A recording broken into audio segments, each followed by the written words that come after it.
es originario del estado de Oaxaca, es licenciado en Derecho por la Universidad Regional del Suroeste, AC, en Oaxaca. Es maestrante del programa de posgrado de Derecho en la Universidad Nacional Autónoma de México, en su modalidad de maestría, desarrollando la investigación titulada Matrimonio entre personas del mismo sexo en México, la inconstitucionalidad de su prohibición. Así es que, dudas, por allí yo sé que todavía tienen muchas dudas, aquí con el tema que va a versar el joven Alex Alí, estoy seguro que mucha gente va a resolver muchas de las dudas. Él es miembro fundador en 2009 de la Red Oaxaqueña por la Diversidad Sexual, en el que se desempeñó hasta 2011 como responsable del área de litigio estratégico. En julio de 2011 conformó el Frente Oaxaqueño por el Respeto y Reconocimiento a la Diversidad como un colectivo encargado de incidir directamente en las políticas públicas, por eso les digo que va a estar interesante, destinadas a la reivindicación de los derechos de la población LGBTI, desde donde se hizo cargo de los juicios de amparo que concluyeron con las sentencias de la primera sala de la Suprema Corte de Justicia de la Nación, en las que se ordenó al Estado de Oaxaca celebrar el matrimonio de 3 parejas de personas del mismo sexo a quienes el registro civil del Estado les había negado la solicitud de matrimonio.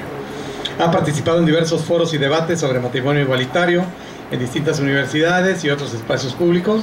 Actualmente se encuentra al frente de la campaña nacional por el matrimonio igualitario, colaborando con diversos colectivos y litigantes en la ciudad de Oaxaca, Colima, Yucatán, Sinaloa y Baja California, Morelos, Chihuahua, Guanajuato, entre algunos otros. Asimismo, ha colaborado en diversos casos en materia de defensa jurisdiccional de derechos humanos, de donde destaca el caso de Alfonso Martín del Campo Dodd, desde la defensa ante órganos no jurisdiccionales, y destaca su participación en el caso del exministro Góngora Pimentel. Así es que vamos a recibir con un fuerte aplauso a nuestro invitado especial, Alex Alí Méndez Díaz, a quienes cedemos la palabra. Aquí no hay semáforo, ¿no? Sí. Perdón. Las preguntas van a ser directas, basta con levantar la mano y yo aquí puedo ir generando un orden. Gracias. También se pueden ser kilométricas precisas. Sí. ¿Qué tal? Muy buenas tardes a todos y todas. Para mí es un placer estar aquí esta tarde con ustedes después de el viaje de algunas horas desde el Distrito Federal. Para mí es muy gratificante que se sigan realizando este tipo de eventos, que hay espacios que se vayan abriendo poco a poco a hablar de estos temas que hasta hace algunos años o hasta hace algunas décadas era impensable que alguna institución del Estado pudiera prestarnos un espacio público para hablar de estos temas.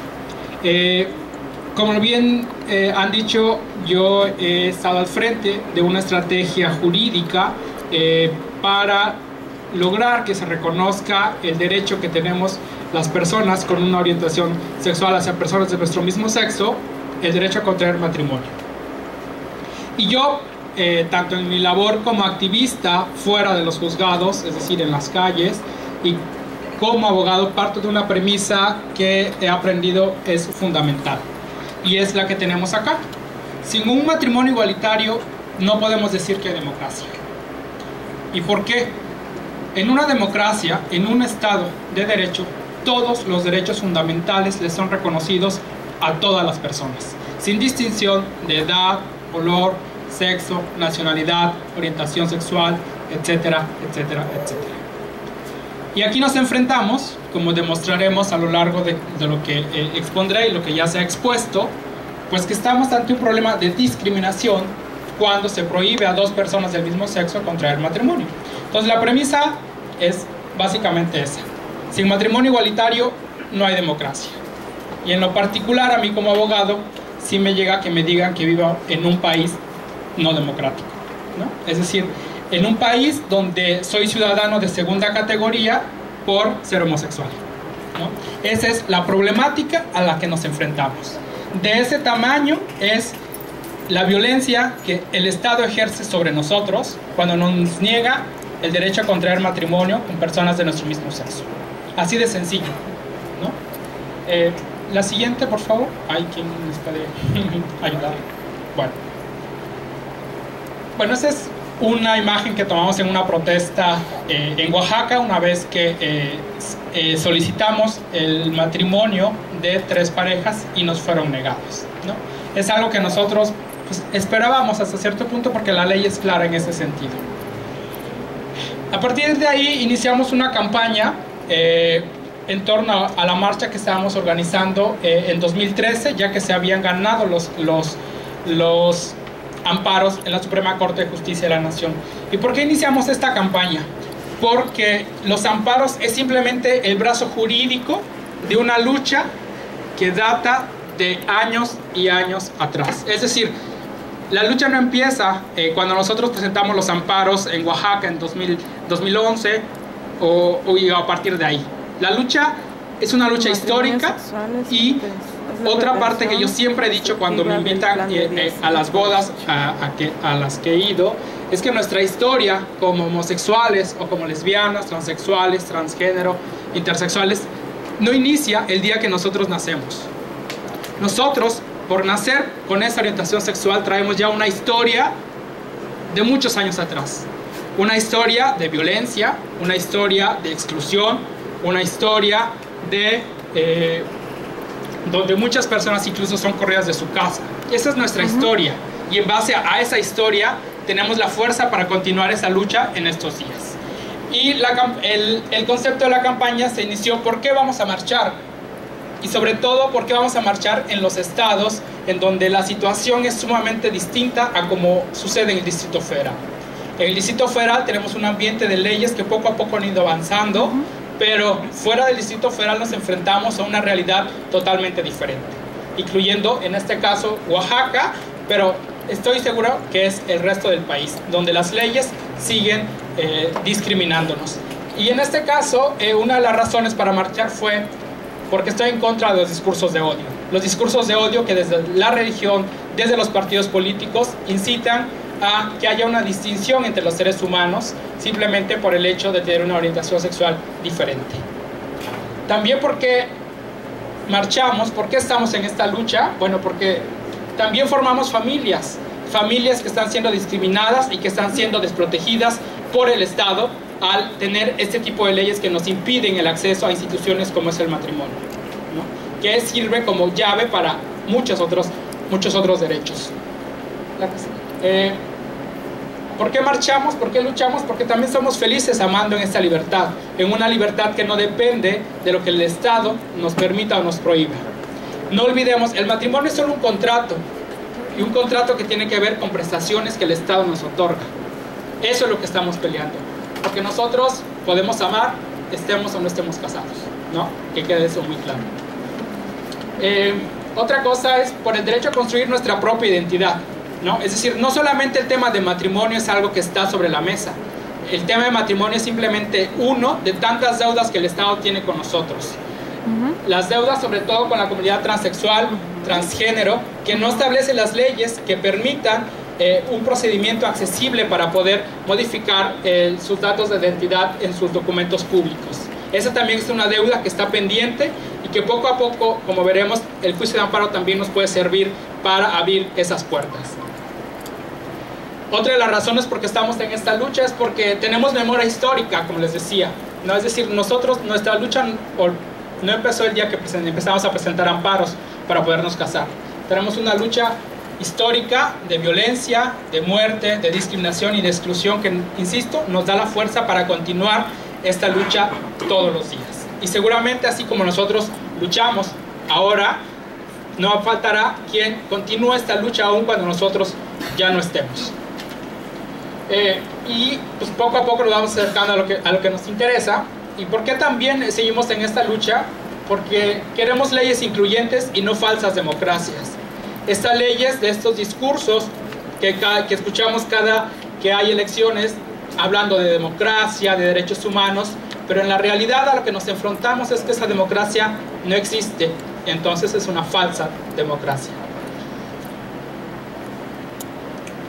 Bueno, esta es otra imagen de otra protesta, pero bueno.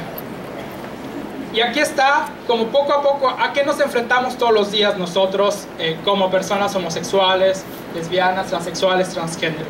La violencia no es algo que nos es ajeno, ¿no? Viene desde los particulares en las calles, nuestras familias a veces incluso, pero lo más grave es que también viene desde el Estado.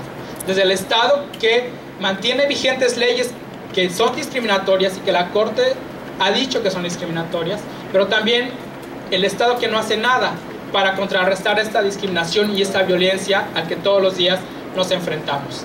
Este es el caso de una activista transgénero que fue brutalmente asesinada por un crimen de odio en Puebla. Y esta fue la respuesta de un grupo político, ya sabrán cuál es, ¿no? Dice: Agnes Torres se merecía lo que le pasó, ¿no? Esa es la discriminación y esa es la violencia a la que nosotros nos enfrentamos, y que esa discriminación y esa violencia es continuada cuando el Estado, o permitida por el Estado, que establece o que mantiene vigentes estas leyes discriminatorias. Este caso fue de un joven que fue atacado en Chile, y a partir de esta ley es que se establecen sanciones más duras para aquellos que cometan crímenes de odio por homofobia, ¿no? Es decir, pero tiene que suceder algo que mueva a los congresos, porque si no es así, no lo hacen, ¿no? Y parte de lo que sucede es lo mismo en el tema de matrimonio. Quiero leerles algo y ustedes me van a decir qué opinan de este texto. Y lo resalté en amarillo. O bueno, en general, dice: el matrimonio es el único medio moral para fundar a la familia. A ver, ¿a qué le suena eso de familiar? De conservar la especie y de suplir las imperfecciones del individuo, que no puede bastarse a sí mismo para llegar a la perfección del género humano. Que este no existe en la persona, sino en la dualidad conyugal. Que los casados deben y serán sagrados el uno para el otro, aún más de lo que es cada uno para sí. Y aquí viene lo interesante. Dice que el hombre, cuyas dotes sexuales son principalmente el valor y la fuerza, debe dar y dará a la mujer protección, alimento y dirección, tratándola siempre como la parte más delicada y sensible y fina de sí mismo, y con la magnanimidad y benevolencia generosa que el fuerte debe al débil. Esencialmente cuando este débil se entrega a él y cuando por la sociedad se le ha confiado. Que la mujer, cuyas principales dotes son la abnegación, la belleza, la compasión, la perspicacia y la ternura, debe dar y dará al marido obediencia, agrado, asistencia, consuelo y consejo, tratándolo siempre con la veneración que se debe a la persona que nos apoya, defiende, y con la delicadeza de que no quiere exasperar la parte brusca, irritable y dura de su vida. Totalmente machista. O sea, ¿qué opinan las mujeres cuando leen esto? Y si yo les digo que esto es un artículo del código, bueno, más bien de la ley que rige al registro civil en Tamaulipas. Pero es que ahí es pura discriminación. Así Eso es es. un párrafo de discriminación. Y eso es una ley vigente en México en 2014. Y desgraciadamente ese párrafo se parece a los párrafos en las Sagradas Escrituras. O sea, eso es nuestra ley en México. Ese es el Estado en México en este momento, en 2014. ¿Se ha investigado si los que lo escribieron fueron puros hombres? Pues yo no lo dudaría. El chiste es que a ese grado llega nuestra democracia en México. A ese grado llega el mantener vigentes este tipo de normas, ¿no? Es decir, y yo no entiendo el discurso de las instituciones, para no decir cargos o nombres, cuando hablan de la democracia en México, de la defensa de derechos humanos en México, las mujeres que están en puestos públicos que salen a defender este discurso. Ahí está. Nosotros no necesitamos discursos, necesitamos acciones concretas, hechos, que hagan efectivos nuestros derechos fundamentales. Así de sencillo. Entonces, este es uno de los aspectos que nosotros estamos impugnando en el amparo colectivo que presentamos en Tamaulipas. Porque dijimos, no es posible que a estas alturas el Estado mantenga vigentes estas normas discriminatorias, ¿no? Es incongruencia, ¿no? Eso es lo que nosotros estamos haciendo todos los días. Y bueno, retomando ahora sí cuál es la historia de lo que pasa en el tema de amparos en el matrimonio entre personas del mismo sexo, quise dar como este contexto de que el juicio de amparo no es algo que iniciamos de forma aislada, no es algo que se me ocurrió por arte de magia, sino simplemente es un poco la toma de conciencia de qué es nuestra historia, qué queremos y hacia dónde vamos en nuestra actualidad. Afortunadamente en Oaxaca el Código Civil es menos que lo que leímos anteriormente. Aquí solamente dice que el matrimonio es un contrato celebrado entre un solo hombre y una sola mujer que se unen para perpetuar la especie y proporcionarse ayuda mutua en la vida, ¿no? Etcétera. Entonces, aquí lo que nosotros dijimos en un primer momento es, a ver, ¿puede el Estado establecer este tipo de condiciones en las leyes? No. No. A nosotros los abogados y las abogadas nos enseñan en la escuela que la ley pues hay que cumplirla, porque si no la cumplimos, pues alguna sanción ha de haber. Pero no nos enseñan a cuestionar si eso que está en las leyes puede estar en las leyes, ¿no? Y ese ejercicio es el que empezamos nosotros a utilizar. Es decir, ¿puede el Estado en realidad prohibir el matrimonio entre personas del mismo sexo? Sobre todo cuando ya se había pronunciado en este tema, cuando el Procurador General de la República intentó invalidar las reformas realizadas en el Distrito Federal. O sea, la pregunta base es esa: ¿puede el Estado hacerlo? ¿Puede el Estado discriminar de esta manera? Si lo Y a partir de ahí nosotros iniciamos la estrategia. Teníamos muy claro que era una batalla que no iba a ser fácil. Digamos, antes de lo que hicimos en Oaxaca, que dio pie a las tesis que se leyeron en las intervenciones anteriores, decimos, nadie en el país se había atrevido a demandar al propio Estado por ese tipo de leyes. O sea, nadie en el Estado se había atrevido a pensar siquiera que podíamos hacer frente a este tipo de leyes.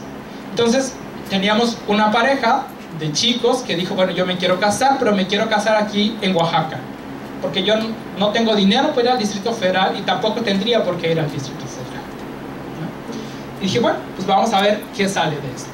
Y lo que hicimos fue eso: fuimos al registro civil, presentamos una solicitud de matrimonio, una solicitud que nosotros hicimos aparte, porque todos los formatos del registro civil dicen el contrayente y la contrayente, y totalmente eso no se aplica a estos casos. Entonces hicimos un escrito, dijimos, pues estas personas se quieren casar.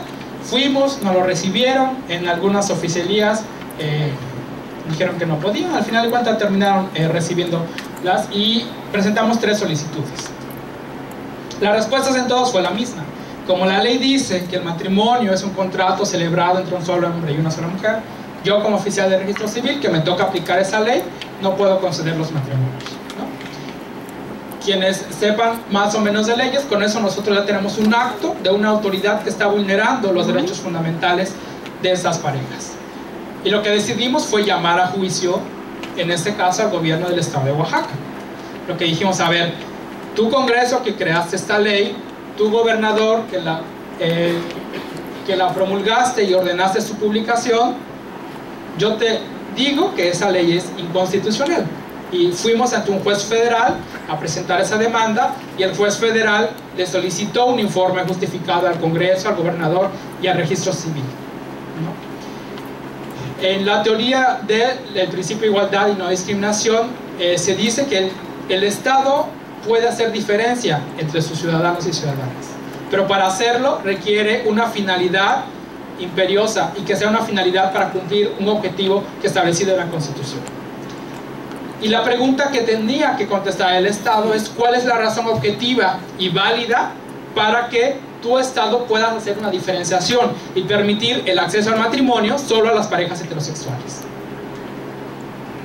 Y bueno, leer los informes justificados es todo un show.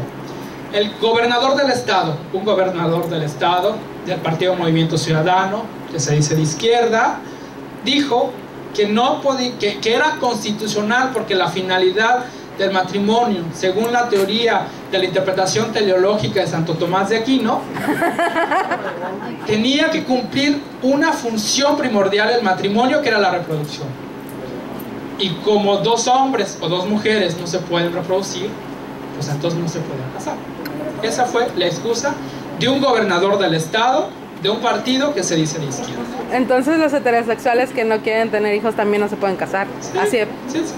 O sea, con ese argumento fácilmente se le da la vuelta. Es decir, como ya se dice, hay heterosexuales que no pueden tener hijos por algún problema de infertilidad, que no quieren tener hijos, o entonces a las personas que ya no están en edad reproductiva no se podrían casar. Tampoco. El Congreso lo que dijo es: yo soy un estado autónomo y aquí nada más mi chicharrón es todo, ¿no? Es decir, lo que yo digo aquí en el estado de Oaxaca es lo que se hace. Y eso es lo que se ha repetido en todos los estados en que hemos interpuesto los amparos. Que como hay una autonomía y que el Congreso del estado es la democracia que se erige a través del voto de los ciudadanos y ciudadanas, como la mayoría está de acuerdo en que el matrimonio sea de esta manera, pues así tiene que ser, ¿no? Ese fue y es el discurso de los congresos. Y el registro civil pues no sabía ni qué hacer, ¿no? Estaba entre que es un oficial que siempre se ha dedicado a casar parejas heterosexuales y de repente les llegan con una pareja de hombres o de mujeres, pues ya no sabía qué hacer. Pero bueno, a ver qué más traemos. Bueno, este es un poco lo que ha sucedido en México a lo largo desde 2006, que se aprueba en México la Ley de Sociedades de Convivencia, que como ya se había dicho no es un tema de matrimonio porque no da igualdad de derechos a las parejas homosexuales y a las parejas heterosexuales, pero desde 2000 se empezó a negociar esa ley en el Distrito Federal y logra ver la luz hasta 2006, que fue el primer paso para seguir avanzando en este tema. En 2007 se crea el Pacto Civil de Solidaridad en Coahuila, ¿no? Que es otra figura también que con tal de no reconocer el derecho al matrimonio, pues se crea y se le otorgan ciertos derechos. En 2009 se aprueba la reforma al artículo 146 del Código Civil del Distrito Federal, donde ahora en lugar de decir que el matrimonio es entre un hombre y una mujer, dice que es entre dos personas y punto. Y eso deja abierta la puerta para que dos personas del mismo sexo puedan contraer matrimonio. Esto pasa en 2009. La historia aquí empieza a tornarse complicada. Tenemos en la capital una asamblea legislativa con mayoría de un partido político que logra hacer esa reforma, pero tenemos en el gobierno federal un partido conservador que obviamente no comparte esta forma de concebir el matrimonio. Y entonces el presidente de la República, Felipe Calderón, a través del Procurador General de la República, decide impugnar esta reforma al Código Civil del Distrito Federal, siendo Felipe Calderón, un licenciado en Derecho, sale a decir públicamente que la Constitución defendía la familia constituida entre el papá, mamá y los hijos. Cuando en realidad la Constitución no dice nada de eso. Bueno, seguramente. Entonces, pero lo importante de esto es que al haber este conflicto entre la Asamblea Legislativa del Distrito Federal y el Presidente de la República, tiene que venir un ente externo a dirimir esa controversia. Para eso es donde entra en juego la Suprema Corte de Justicia de la Nación, que es la institución en México que está encargada de dirimir ese tipo de controversias. Los abogados lo llamamos, bueno, más bien se llaman acciones de inconstitucionalidad, donde entonces la Corte dice, como tenemos una ley que dice que el matrimonio es entre dos personas y tenemos a alguien más que dice que no, que tiene que ser entre un hombre y una sola mujer, dice la Corte, vamos a analizar desde la perspectiva de nuestra Constitución quién de los dos tiene la razón. Y después de un amplio debate y todo lo que significa en torno a las manifestaciones a favor y en contra, la Corte en agosto de 2010 llega a la conclusión de que en realidad nuestra Constitución Federal no hace referencia a la familia entre un hombre, una mujer y sus hijos. En realidad, dice la Corte, se refiere a la familia, y en realidad tendría que ser las familias, porque como ya se mencionaba anteriormente, no hay un solo tipo de familias. Hay muchos tipos de familias, dice la Corte, y la familia homoparental es solamente un tipo de familia entre toda la gama de posibilidades que hay de conformar una familia. La familia sí es la mamá, el papá e hijos, Pero también familia es la mamá que se queda como madre soltera al cuidado de su hijo o sus hijos.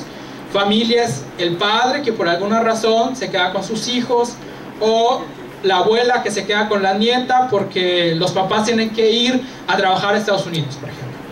Esas también son familias, dice la Corte, y el legislador no puede hacer diferencia para ver a cuál protege y a cuál no, porque en realidad todas son familias.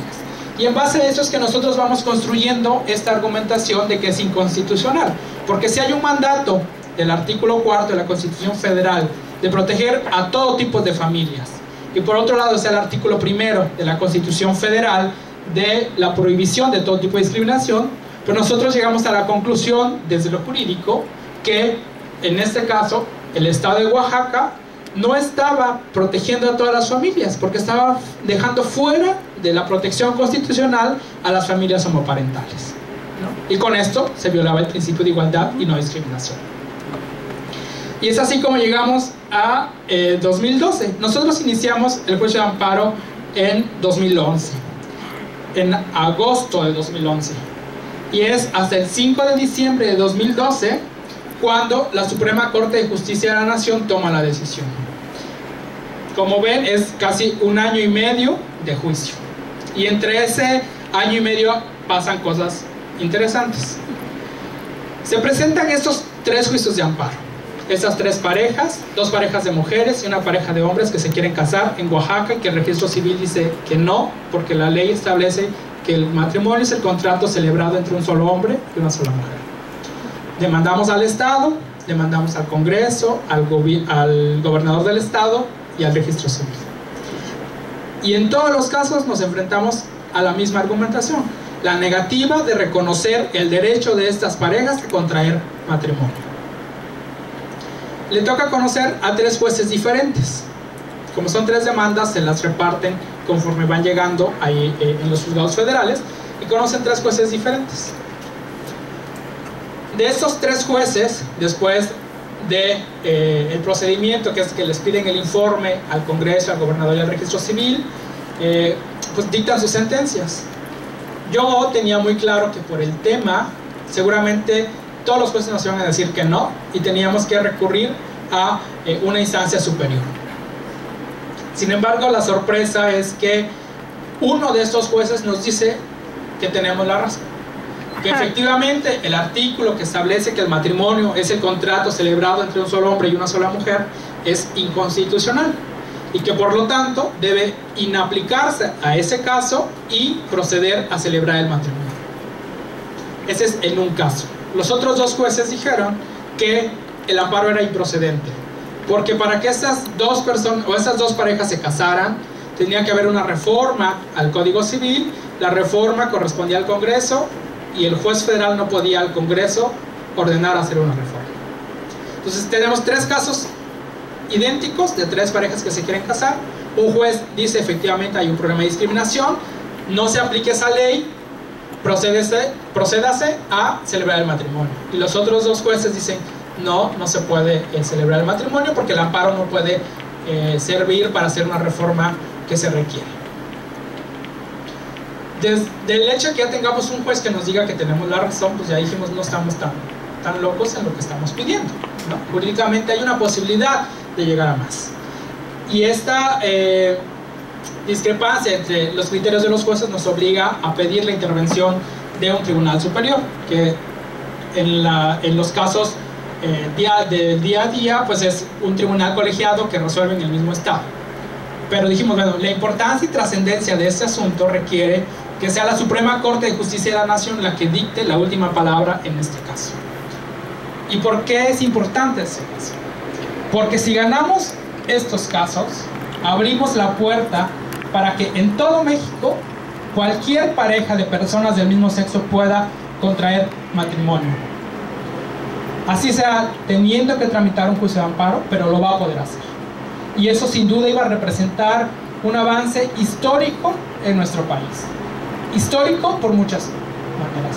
Primero, porque hasta hace algunos años, insisto, era inimaginable que un ciudadano como cualquiera de nosotros, una ciudadana como cualquiera de nosotras, pudiera enfrentarse a la voluntad de un Congreso de un gobernador, de un registro civil y salir victorioso o victoriosa. Eso hasta hace algunos años era inimaginable, ¿no? Es decir, cuando nada se movía sin la venia del gobernador o el presidente de la república, es impensable. Entonces, esa era la importancia y la trascendencia de este caso de lo que íbamos a lograr. Primero, porque nadie en la historia del país se había atrevido a hacer este tipo de cuestionamientos al propio Estado. Segundo, porque esto iba a significar abrir la puerta para todo el país. Porque básicamente en todo el país tenemos el mismo tipo de legislación. Son contados los estados, 6 o 7, que no hablan o no tienen una definición de matrimonio. Y aunque no tienen definición de matrimonio, como en el caso de Tabasco, siguen negando los matrimonios. En Tabasco no hay una definición de matrimonio. Dice, las personas que se quieran casar tienen que presentar estos requisitos. Y ahí, ¿no? El acta de nacimiento, comprarte domicilio, testigos, bla, bla, bla, ¿no? Y hay una parte donde dice, para contraer matrimonio, el hombre va a tener 16 años y la mujer 14. Y los registros civiles que tienen este tipo de leyes dicen que de ahí se desprende que el matrimonio es de un solo hombre y una sola mujer. Cuando en realidad solamente lo que está haciendo la ley es establecer edades para contraer matrimonio. ¿Listo? Entonces, diga o no diga el tema de una definición de matrimonio, de todos modos lo niega, ¿no? Y eso iniciamos en 2012. La Suprema Corte de Justicia de la Nación dice, efectivamente, hay un problema de discriminación en esa norma que establece la definición de matrimonio y por lo tanto debe interpretarse de forma que ahí donde dice un hombre y una sola mujer, se entienda que dicen dos personas. Y de esta forma, el registro civil tiene que casar esas dos parejas, ¿no? Pero entre el proceso en que la Corte toma su decisión el 5 de diciembre de 2012, la primera pareja pudo contraer matrimonio hasta febrero de 2013. ¿No? Febrero, marzo de 2013. Entonces tenemos que desde agosto de 2011, que estas parejas dicen me quiero casar, hasta marzo de 2013 es cuando pueden firmar su acta de matrimonio. Es decir, todo el tiempo que estas parejas tuvieron que esperar para poder decir sí acepto compartir la vida con la persona que quiero estar, ¿no? Y eso es un tema también de discriminación y sigue siendo discriminatorio porque las parejas heterosexuales no tienen que promover ningún tipo de juicio para poder casarse. Ellos presentan su solicitud de matrimonio hoy y el registro civil los puede casar en una semana sin ningún problema, ¿no? Nosotros tenemos que, nosotros como abogados pues, no cobramos lo que cobramos o se cobra por ese tipo de juicios, ¿no? Pero si se tiene que pagar un abogado y no saber cuándo va a terminar el juicio, ¿no? Puede terminar en 7 meses, en 8 meses, en un año y medio, ¿no? Esa es la discriminación que pesa sobre nosotros y que el Estado simplemente no hace nada. Entonces, yo como abogado dije, bueno, yo voy a entregar 3 sentencias de estas 3 parejas que confiaron en mí para poder llevar este juicio y pues voy a ver pues, a qué me dedico, ¿no? O sea, yo ya gané los 3 juicios que estaba comprometido a ganar, pero de repente, curiosamente, me llaman de Colima, me empiezan a llamar de Yucatán, de Sinaloa, porque se enteran de la importancia de este caso que habíamos ganado. Si queremos hacer lo mismo que tú hiciste en Oaxaca para que en nuestro estado se puedan casar estas parejas, ¿no? Y dije, pues bueno, vamos a entrar.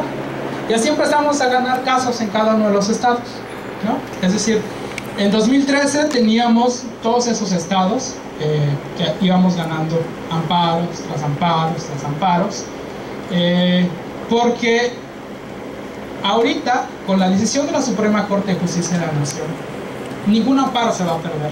Y eso hay que tenerlo bien claro. Hemos conquistado este derecho y lo hemos conquistado desde la ciudadanía. No es un partido político que dijo, ay, bueno, voy a legislar y voy a lograr los consensos para aprobar la reforma. No. Aquí es una pareja de ciudadanos, de ciudadanas, que se para frente al Estado y decir, exijo que se me respeten mis derechos. Y tuvo que esperar casi un poco más de 2 años, pero ahí está el resultado. Logró que, en contra de la voluntad del Congreso de Oaxaca, del gobernador de Oaxaca y del registro civil, se casaran. Y una vez que se emite la sentencia en un juicio de amparo, la sentencia definitiva, ya la Corte o el Tribunal Colegiado no les pregunta si quieren casarlos o no. Les da la orden de que los casen.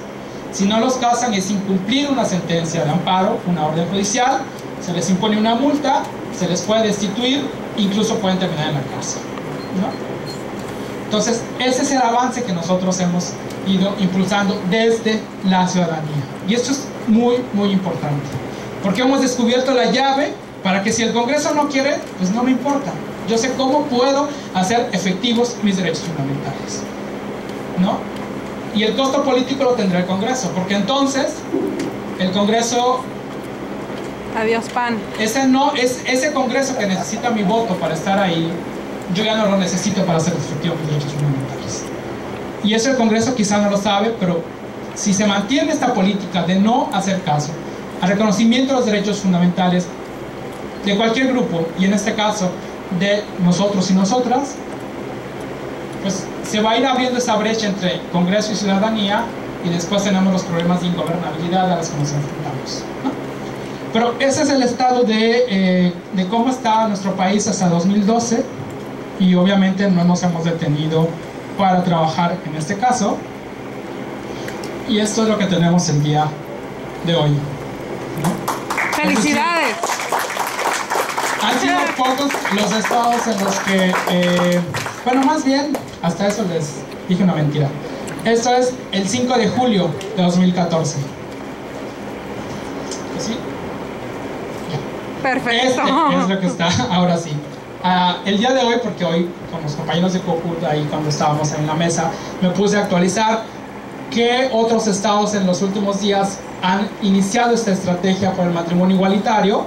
Y pues al día de hoy tenemos 23 estados de la República que han iniciado una estrategia por o buscando obtener el matrimonio igualitario para sus ciudadanos y ciudadanas, ¿no? Es decir, el único que tiene la ley es el Distrito Federal, y es decir, en el Distrito Federal tú vas y te puedes casar sin ningún problema. En el resto del país tenemos que pelearlo, y lo hemos iniciado peleando en todos esos estados. En casi 20 meses hemos logrado que en 23 estados se inicie esta estrategia. Casi un estado o más de un estado por mes, ¿no? Pero lo importante es eso, es que desde la ciudadanía nosotros aprendemos que tenemos derechos, que tenemos esos derechos y que los podemos hacer efectivos, aún en contra de la voluntad de esos partidos políticos que se creen dueños de nuestros cuerpos y de nuestras voluntades, ¿no? Es decir, y aquí cito una parte que me gustó mucho de la sentencia de la Suprema Corte de 2012, y se los voy a leer porque seguro que hasta ya nos alcanzará. Y dice: así como la segregación racial se fundamentó en la inaceptable idea de la supremacía blanca, la exclusión de las parejas homosexuales del matrimonio también está basada en los prejuicios que históricamente han existido en contra de los homosexuales. La exclusión de estos de la institución matrimonial perpetúa la noción de que las parejas del mismo sexo son menos merecedoras del reconocimiento que las heterosexuales, ofendiendo con ello su dignidad como personas. Y ahí está, lo dice la Suprema Corte de Justicia de la Nación en un caso. Y en todos estos estados, los congresos dicen que no se reconozca el derecho de las parejas de personas del mismo sexo a contraer matrimonio. Entonces yo no entiendo dónde está la democracia de la que nos hablan en los discursos políticos. Simplemente yo no la veo por ningún lado.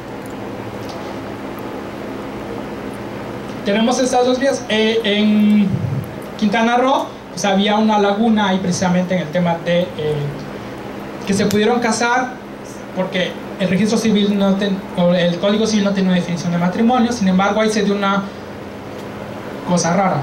Se celebran estos matrimonios, pero una ciudadana X, así del tipo del partido color azul, dice: eso a mí me afecta, y entonces interpone un recurso y dejan sin efecto esos matrimonios.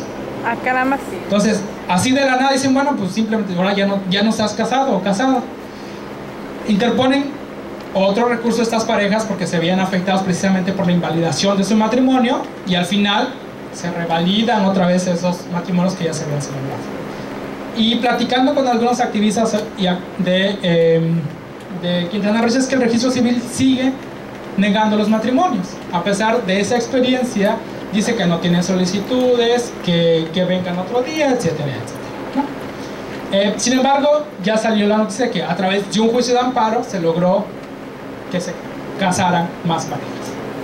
Porque esa es la llave, es decir, ya no necesitas preguntarle si quieren o no quieren. Tú vas, te niegan el matrimonio, los demandas, ganas y te casas, ¿no?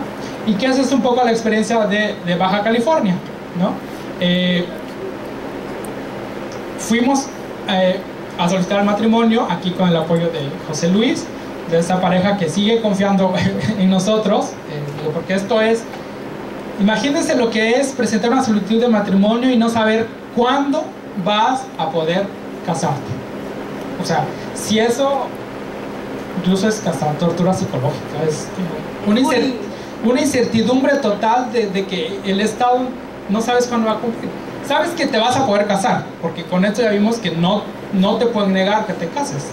El punto es cuándo por fin vas a poder lograr dar ese paso tan importante en tu vida, ¿no? Y es lo que hemos hecho en todos los estados, ¿no? Pues hay otras estrategias para quienes estén interesados, interesadas. El tema de las parejas que se quieren casar, presentan su solicitud y las niegan, esa es una vía de la estrategia que hemos impulsado. Pero hay otra vía.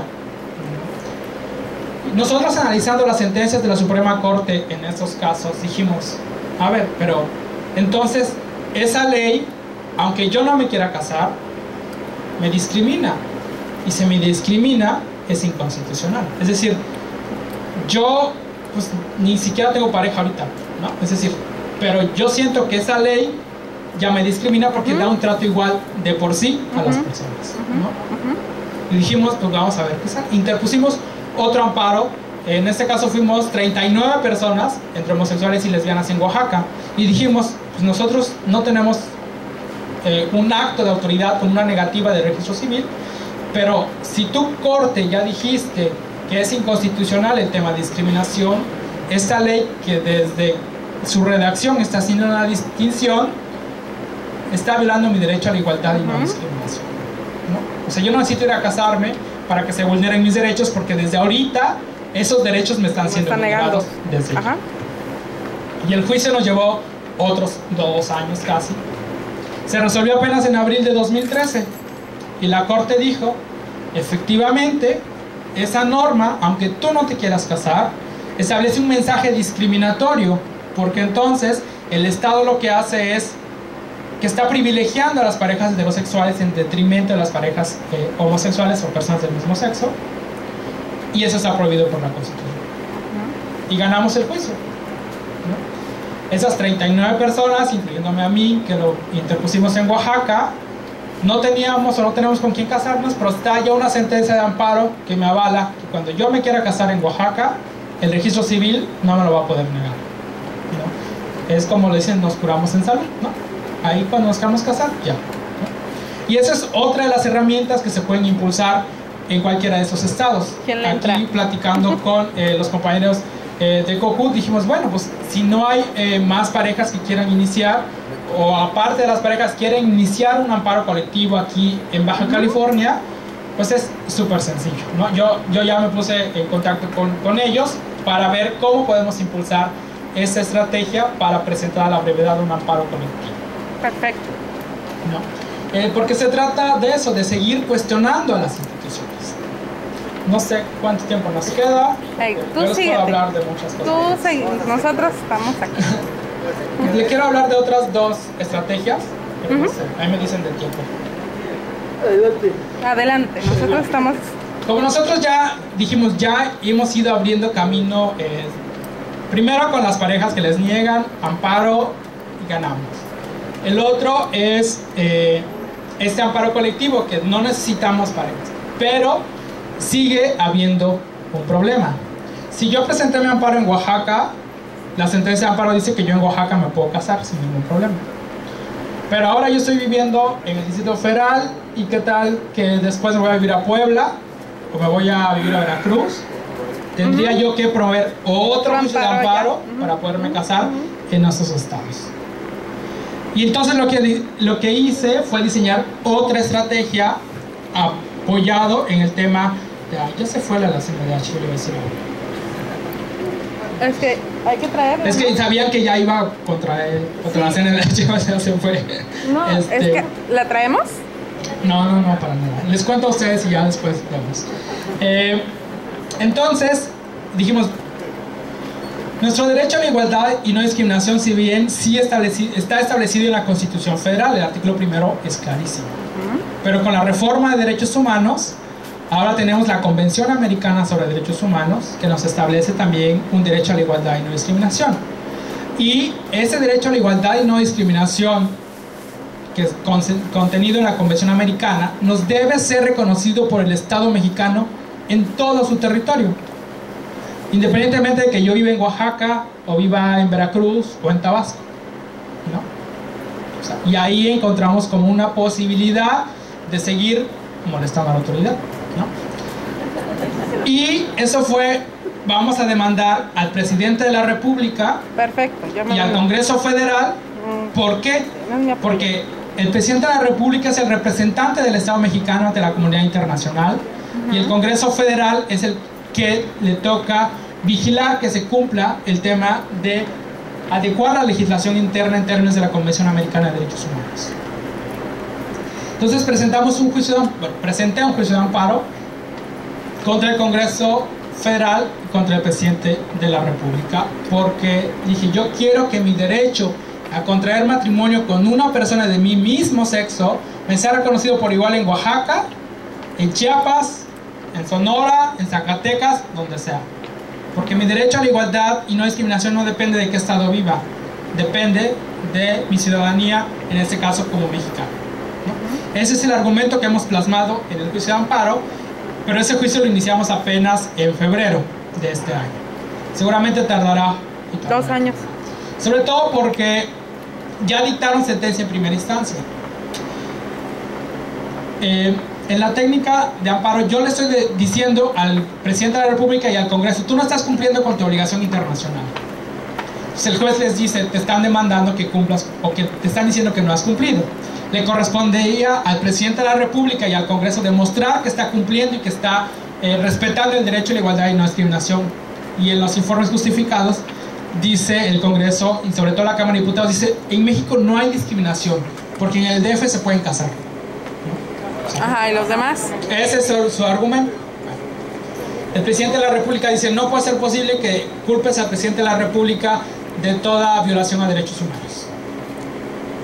Y lo que nosotros dijimos en el juicio de amparo fue, hay una cláusula muy específica en la Convención Americana de Derechos Humanos, que es el artículo 28, que es la cláusula federal, y dice que en aquellos estados firmantes de la convención que estén organizados como una federación, como es el caso de México, va a corresponder al gobierno central, que es el gobierno federal, vigilar que todos los estados cumplan con lo establecido por la convención.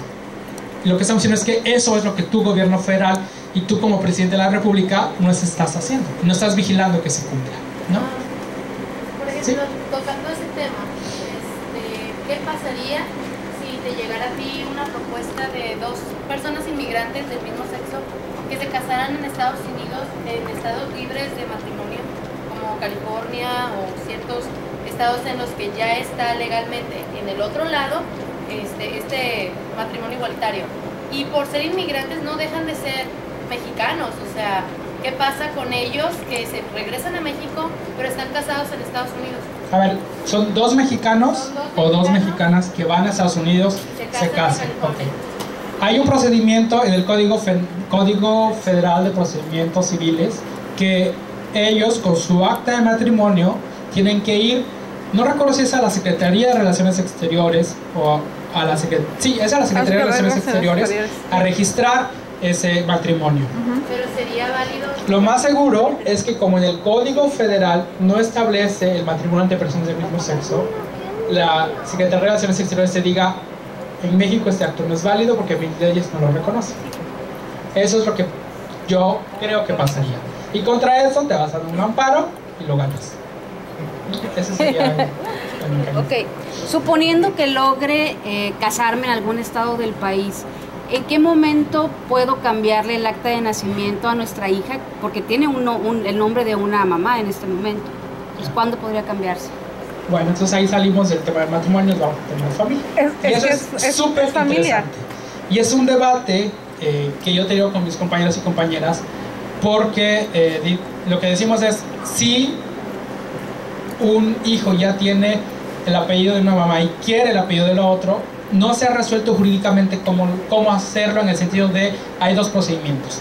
Uno, donde vayas a que tu pareja reconozca como madre, en este caso, a su hija. O sea, una Ese adopción. es un procedimiento. ¿Adopción? No. Reconocimiento, en este caso de maternidad. Ok. Es una posibilidad. Y el otro es la adopción. Ok. Hay de mis amigos y amigas que dicen, no, pues la adopción es más fácil, porque no es fácil. Pero para adoptar a alguien, hasta donde tengo entendido, te hacen un estudio socioeconómico de que eres apto para criar a un niño. Ok, pero en el acta de nacimiento, ¿viene el nombre de las dos?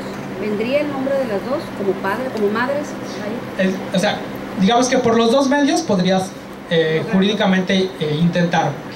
Desde mi perspectiva es, tú podrías que tu pareja vaya al registro civil y decir que reconoce la maternidad de tu hijo, por ejemplo, ¿no? Seguramente el registro te va a decir que es como imposible, o sea, la misma historia, porque va a decir, bueno, pero es que biológicamente tu hijo no puede ser venir de dos mamás, es el argumento.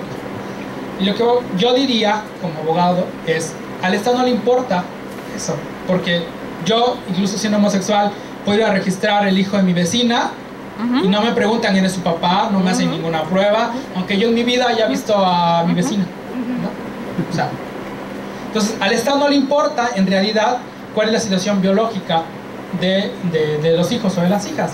Lo que le importa es que haya alguien que se encargue de cuidarlos y de brindarle la atención que necesitan como padres.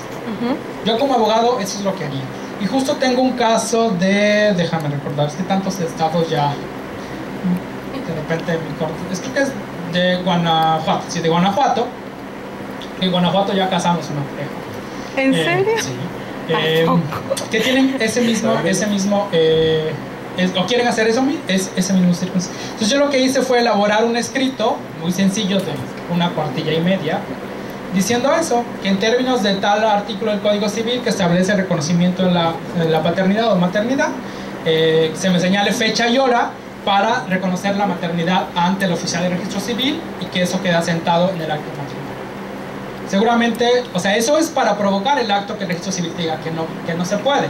Y con ese no se puede, yo digo sí se puede, nos vamos al juicio de amparo y lo ganamos, ¿no? Porque te digo, la otra es la adopción, pero yo digo, ¿cómo voy a adoptar a mis propios hijos?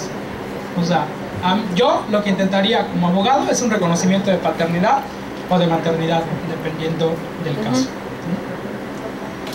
Creo que ahí hay otra pregunta. De todo este tema, la figura del amparo no es un tanto viciosa en términos de, no me queda claro cuál es la estrategia para cambiar el Código Civil y no solo casarte con amparo, o sea, porque si bien es un logro celebrable, ¿no? Si por amparo se tiene que casar, pero creo que se está perdiendo un poco el cambiar el Código Civil, no sería como que más la estrategia, digo, sí, claro. Y ahí es donde entraba el tema de la CNDH. Pero a ver, otra pregunta y así vamos con esto. Más comentarios. La finalidad no es de que logremos que en un estado se logre casarse una pareja o en otro estado logre casarse dos parejas. Sí. ¿Alguna otra pregunta relacionada con esto mismo? Sí, lo que pasa es que nosotros tenemos, acuérdense, gobernadores que son simuladores. Acuérdense que están los tableros que acá se están persinando y allá están haciendo en el table dance. Entonces, por eso era mi pregunta que yo hice hace rato. ¿Qué podemos hacer nosotros? Por ejemplo, somos aquí cuántos interesados para que esto ya salga, pero no a los regidores, diputados y senadores. Sí. por eso en la estrategia. Exactamente. Ahí voy. A ver. Mismo. Cuatro parejas más que se quieren casar. A ver, otro. Respecto al amparo colectivo que me tuviste, supone que si a mí digamos, tú estás amparado, pero ¿qué pasa con la otra persona? No te van a negar el matrimonio cuando tú llegues y te digan, tú estás amparado, pero... No, Ya no podría, o sea, ya sería como... ¿Y los amparos tienen No, no, no. El amparo es de aquí hasta aquí. Ahora, regresando a esas preguntas, a ver, ¿sí? Bueno. Sí, para allá íbamos como el tema de lo creo que mencionó algo, la de la CNDH, el tema de la jurisprudencia, ¿no? Pero en realidad no funciona como lo dijo la de la CNDH. Hay dos caminos para poder lograr esto. Uno es que se junten 5 casos resueltos en el mismo sentido que declaren la inconstitucionalidad de ese artículo. Entonces necesitaríamos, y aquí es muy técnico, necesitaríamos 5 casos que resolvieran que es inconstitucional este artículo y en base a eso, pero 5 casos que sean amparos en revisión, es decir, que sean resueltos por una segunda instancia, como el caso de Víctor y Fernando. Es decir, llegas al juez de distrito, ganas una sentencia de amparo y tú tienes que buscar como alguna forma para ir al tema de revisión. Lo que estamos diciendo ahorita, por ejemplo, es que no solamente necesitamos que te otorguen el amparo, porque si en el amparo ya hay una declaración de que hay violación a derechos humanos, la Corte Interamericana ha dicho que toda violación de derechos humanos debe ser reparada de forma integral. Reparada, que establece una indemnización económica, restitución, satisfacción y todas las medidas, y entre ellos tienen que ofrecer, si es necesario, una disculpa pública por esa violación a derechos humanos, ¿no?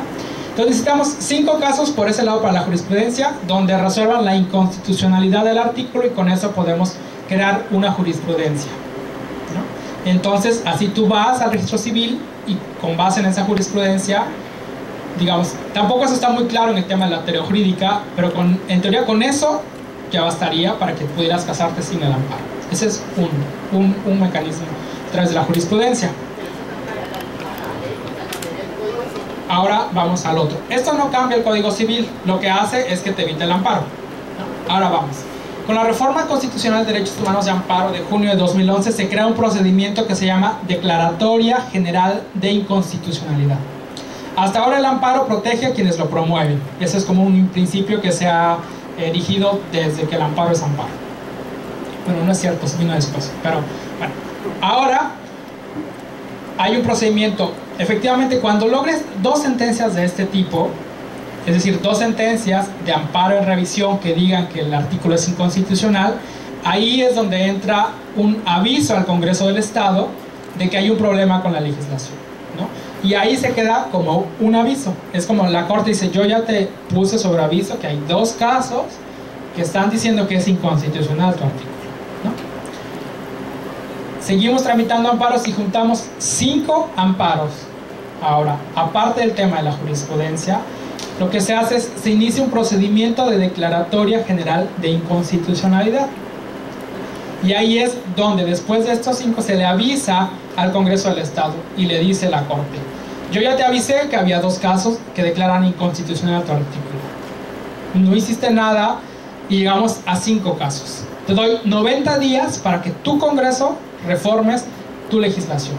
Perfecto. Si en 90 días tú no la reformas, entonces voy a entrar yo a ver qué pasa con esa legislación.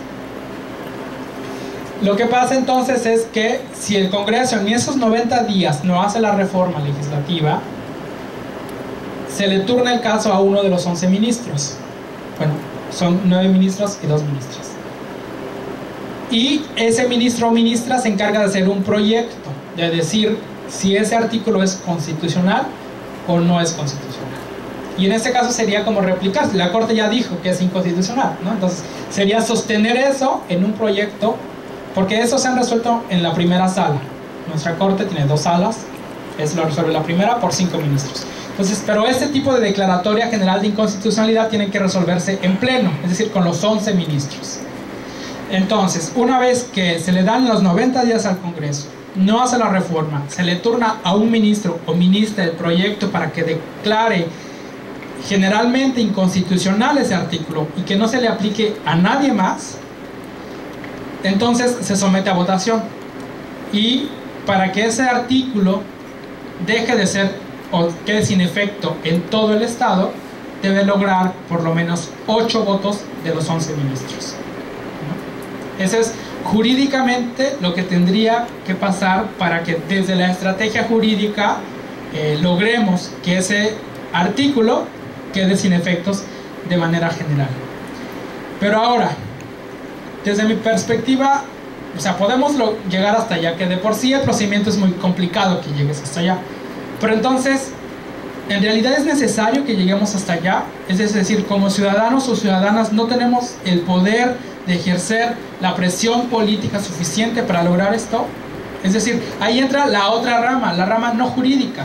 Es decir, cómo desde la ciudadanía nosotros exigimos que haya una reforma sin tener que pasar todo este camino de la declaratoria general de inconstitucionalidad, ¿no? Es decir, este tipo de eventos es una forma de incidir desde la cuestión social para que se hagan ese tipo de reformas, desde que tomemos conciencia de que hay una violación a nuestros derechos humanos, que nos empoderemos y de alguna forma todos los días exijamos que esos derechos sean respetados.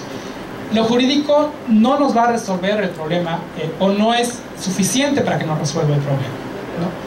Por eso es que decía que no sería una solución, no resuelve el problema obviamente, pero como ya tienes la opción de un amparo, la sociedad te dice, bueno, yo ya me puedo pagar y cuánto te puedo pagar.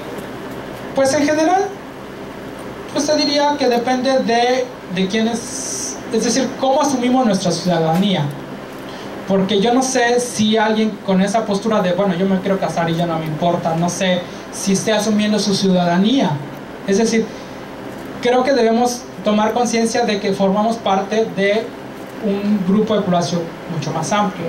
Y pues precisamente por eso existen las organizaciones de la sociedad civil que se encargan, en este caso, por ejemplo, decimos, bueno, ya, ellos se pueden casar. Y desde nosotros como organizaciones civiles, ¿cómo utilizamos esa sentencia para ir construyendo las otras que necesitamos? Y si Víctor y Fernando dicen, bueno, yo aporté eso, seguramente habrá alguien más que aporte la otra sentencia y la otra sentencia, seguramente habrá un abogado, una abogada, una organización civil que dice, bueno, yo me encargo de juntar las 5 e iniciar el procedimiento declaratorio. Creo que se trata de un trabajo conjunto, ¿no? Así como hemos logrado las piezas para que si no nos podíamos casar, ahora con un amparo nos podamos casar. Así seguramente podremos ir uniendo las piezas que se necesitan para que si ahora es una sentencia, logremos juntar 5 y logremos iniciar la estrategia, ¿no? Creo que son dos caminos que tenemos que completar. Y sin duda lo que hace el amparo es públicamente le demuestra al Congreso y al gobernador que hay un problema. Ahora, como ciudadanía, ¿nosotros qué hacemos con eso? ¿No? Es decir, yo creo que sin el amparo no se podría, pero tampoco el amparo es lo único que necesitamos, ¿no? Entonces, a ver, allá, atrás y luego aquí. Es una pregunta desde la sociedad civil. Yo soy activista y abogada en Baja California y de hecho me parece que yo ya recibimos las primeras pláticas prematrimoniales aquí en Tijuana, que son las que se celebran porque vemos que hay voluntad del Ayuntamiento de Tijuana de recibir estos casos. En varios foros se ha hablado del tema y vamos avanzando. Más fuerte. Ok. Entonces la pregunta es, ¿ustedes han recibido algún tipo de apoyo internacional para ir haciendo estos amparos, algunos fondos, o cómo han hecho esto para moverse por toda la República? Porque nosotros aquí todo lo hemos hecho pues con nuestro propio esfuerzo de lo que podemos trabajar. Entonces, si nos pueden apoyarnos en ese sentido para compartir esta actividad y poder unir fuerzas para compartir tener más mayores resultados, Sí, a ver, eso y... mi pregunta va más orientada a la unión, por ejemplo, si tienes casos en 23 estados, esos 23 estados no pueden cambiar lo de los 32 estados que somos. Ok, bueno, primero esa pregunta y luego esta. En esa pregunta, desafortunadamente, no hemos contado con ningún tipo de recursos de ningún lado, es decir, las parejas de repente nos dicen, bueno, yo tengo 200 pesos, yo tengo 500 pesos, yo tengo esto, y así vamos armando para poder apoyar la estrategia en otros estados, los pasajes a la corte, las copias, etc. O sea, no hay como una organización que diga, pues ahí les van 50,000 pesos para que sigan con esto, ¿no? Esto tiene su lado positivo y negativo. Positivo porque eso es lo que me hace creer que podemos seguir avanzando nosotros, es decir, que hay un espíritu de personas que queremos seguir avanzando a pesar de cualquier adversidad que se nos vaya presentando. Desafortunadamente, el tema de recursos también es todo un tema, porque primero, debes estar constituido como organización civil para poder tener recursos, ¿no? Debes estar dado de alta en tu hacienda. Para constituirte tienes que pagar un notario que te cobra, no sé, 10,000, 15,000, 20,000 pesos para las escrituras, hacer el trámite a la Secretaría, abrir Secretaría de Economía, etcétera, etcétera, ¿no? Y pues tampoco estamos como tantos abogados para poder armar esto. A través de las redes sociales ha sido como el vínculo entre que entonces yo sé qué es lo que está pasando en Yucatán y sé lo que estamos haciendo aquí.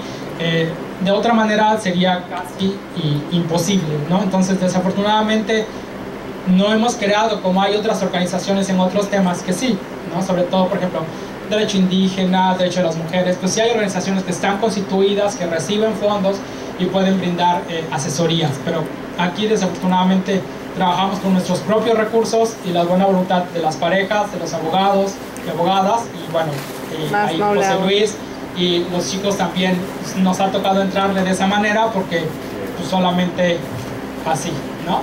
Entonces ahora esto. A ver, sí.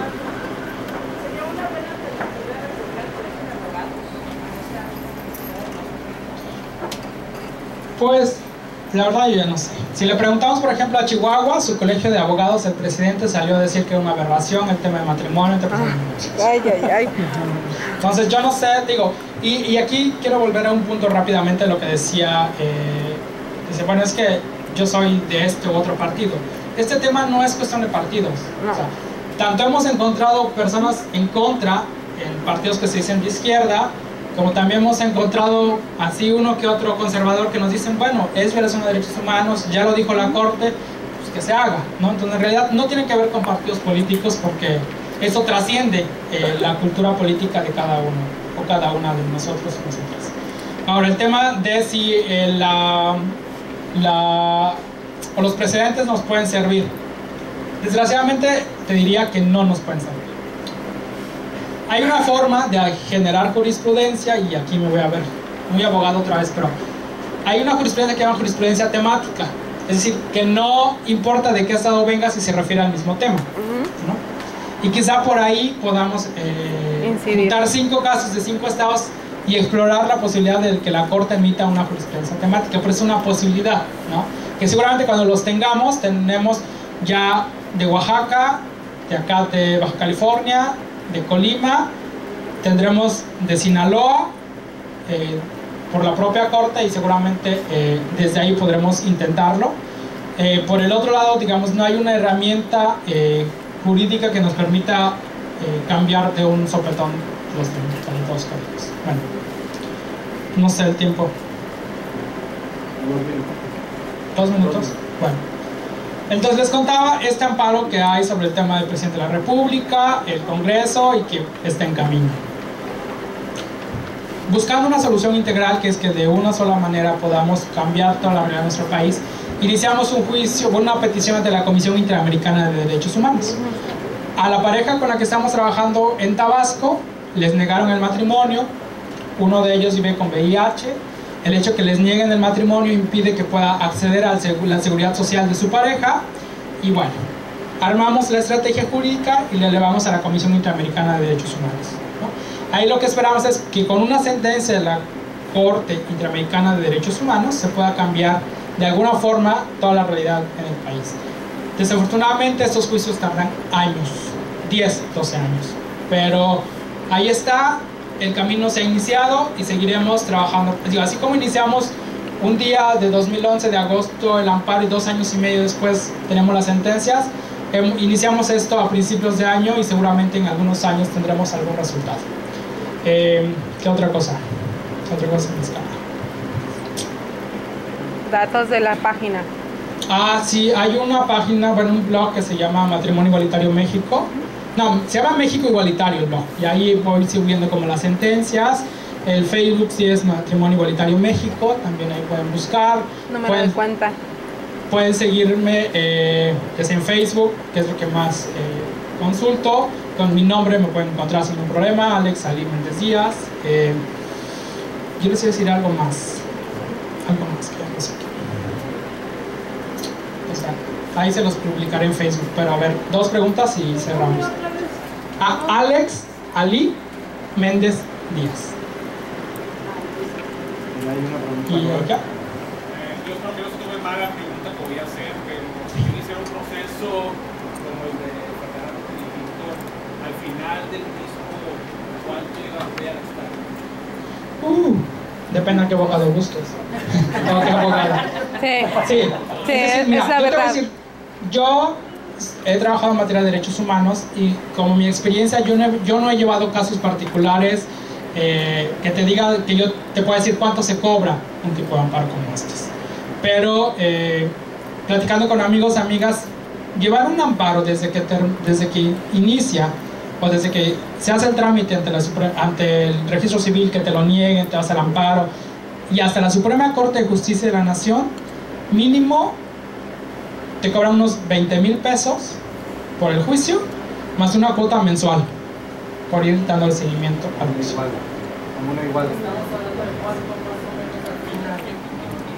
Pues que depende cuánto te dure el juicio. Si tienes un gobernador y un congreso que no impugnan la sentencia y se queda en primera instancia, pues te gastarás en un año, ¿cuánto? No sé, unos 35,000 pesos. Pero si te impugnan la sentencia, como ocurrió aquí, el gobernador o el congreso, te vas a echar casi otro año de juicio si es que esto se va a la Suprema Corte de Justicia de la Nación. Entonces esto es erogaciones económicas que no tendríamos por qué estar haciendo, ¿no? ¿Sí? ¿Puede ser comunitario? Hace rato decías que había un grupo, eras parte de un grupo en Oaxaca que había sido. Sí, digo, por eso mi pregunta es como depende a quién busques, ¿no? Nosotros, por ejemplo, insisto, no estamos cobrando honorarios por este trabajo. Lo que hacemos, insisto, es como 200 pesos, 300 pesos, 400, 500, 1,000 pesos. O sea, en realidad es algo que tenemos que construir, ¿no? Porque, bueno, sería, para mí, no sería ético que yo, siendo homosexual, lucrara con mis compañeros y compañeras luchando por el ejercicio de un derecho, ¿no? Bueno, sí, de que los hay, pero yo tengo un trabajo de oficina en las mañanas. Ahorita pedí un día de vacaciones para estar con ustedes el día de hoy. Entonces yo percibo un ingreso por ese trabajo que hago en otro de los temas, que es derechos reproductivos de las mujeres. Y todo lo que hago en tema de matrimonio, pues es bajo este régimen, ¿no? De que lo económico no sea un obstáculo para una pareja que se quiera casar y no lo pueda lograr, ¿no? Entonces, porque apelamos como a este espíritu comunitario que últimamente pues no sabemos dónde está, pero eso es lo que hemos venido trabajando, ¿no? Felicidades. Entonces, no sé si tienen alguna última pregunta antes de que cierre con lo que quiero cerrar aquí. No. Sí, dime. Sí, hay asociaciones, si nos juntamos varios parejas, nos juntamos y podemos conseguir los recursos, ¿tú nos apoyarías para hacer esto? Sí, claro que sí. La forma en que yo he trabajado con todos los demás estados es, o sea, yo soy en el Distrito Federal, ¿no? Pero yo ya tengo los amparos hechos, ya tengo todos los documentos que se requieren. Por ejemplo, en este caso, José Luis aquí fue parte fundamental en ese juicio, porque yo no puedo estar viniendo aquí, ¿no? A Baja California cada rato. Entonces, lo que vemos es, buscamos una organización, ya sea como COCUD o personas en lo particular, como José Luis, que nos quieran apoyar con todo este proceso, y hacemos como esta colaboración, ¿no? Yo me encargo como de vigilar que los procesos vayan bien, nos ayudan los abogados o las organizaciones, y pues así también vamos trabajando, ¿no? Es decir, por eso yo estoy como en plena disposición de seguir trabajando en estos temas. Perfecto. Hasta que logremos que esto se cambie.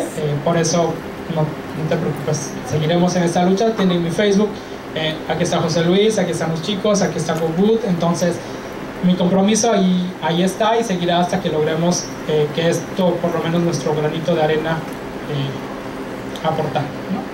Entonces, si no hay, justo ahorita bueno, más bien que venía en el avión para acá, venía leyendo un libro y encontré una cita. ¿Qué? Las parejas que ya han podido casarse, ¿de qué manera pudiéramos hacer incidencia política, ir a registrar los matrimonios? ¿Qué es lo que se pudiera hacer para...? Sí, pues yo, por ejemplo, las parejas que van al DF, nosotros siempre tratamos de que las parejas se casen como en los estados, Pero también entendemos que cada pareja tiene sus circunstancias y pues, ahora sí, cada quien busca, o sea, digamos, si se puede en el estado o las parejas que quieran ir al DF, digo, cada quien toma su decisión. En teoría las parejas que van al DF llegan, por ejemplo, aquí a Baja California, y cualquier trámite que esas parejas tengan que realizar, no tendrían por qué tener ningún obstáculo presentando esa acta de matrimonio. Y eso lo dijo la Corte, porque vivimos en un pacto federal, y así como mi acta de nacimiento de Oaxaca vale en el DF y vale aquí en cualquier estado, lo mismo con el acta de matrimonio. Entonces, por eso, digamos, los que llegan aquí casados o casadas del DF no tienen por qué ir a registrar su matrimonio de ninguna manera. El matrimonio, el celebrado en el extranjero, sí se tiene que registrar, pero el celebrado entre los estados, no. Aquí la opción sería es ver qué derecho quieren ustedes acceder como pareja, como matrimonio, y solicitarlo. Yo quiero que me registren, yo quiero adoptar, quiero un crédito fiscal o un crédito hipotecario, y me lo niegan, y entonces me voy al amparo porque me lo están negando, ¿no? Es decir, hay todo un cúmulo de derechos que estamos ahí, a los que podemos acceder a través del matrimonio. Entonces, si queremos seguir incidiendo es, yo quiero, y ese es el otro punto, y con los amparos no tenemos que pelear el tema de adopción. Ganas el amparo, te casas, y el derecho a adopción va incluido en el cúmulo de derechos que accedes con el matrimonio, ¿no? Entonces, la opción sería eso, solicitas como algún servicio que tú quieras acceder como pareja o como matrimonio, para que te lo nieguen, y te vas al amparo y sigues con el tema sobre la violación a derechos humanos que eso significa. Así es. No sé, ¿había otra por ahí? ¿Ya? ¿Hablen ahora o...? Ya. Entonces la cita que yo encontré dice así, y viene el libro, se llama, no es ese libro sino lo cita, y dice El Atlas de las Nubes, de David Mitchell. Todas las revoluciones son una idea descabellada hasta que suceden, entonces se convierten en realidades históricas inevitables, como esto que estamos haciendo. Muchas gracias. Perfecto, gracias. Muchísimas gracias, Edith. Yo creo que es una información terriblemente valiosa la que compartió. COCUT pues está interesada obviamente en promover el respeto a los derechos e igualdad de nuestra comunidad LGBTI, ¿no? Por eso hace este tipo de eventos. Quiero invitarlos, vamos a tener un ambigú aquí afuera, ya está montado el vinito, bla bla bla, un ambigú para que puedan degustar por ahí algunos alimentos, digo, es botana, no es cena. Y posteriormente al ambigú a las 7, o no sé si antes, puede ser, ¿qué horas son?